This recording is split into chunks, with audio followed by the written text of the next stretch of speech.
Allahümme salli ala Muhammed. Allahümme barik ala Muhammed. Allahümme salli ala Muhammed. Allahümme barik ala Muhammed.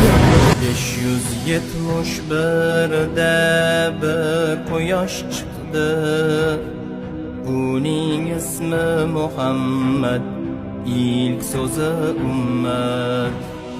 571'de bir quyosh chiqdi, uning ismi Muhammad, ilk so'zi ummat.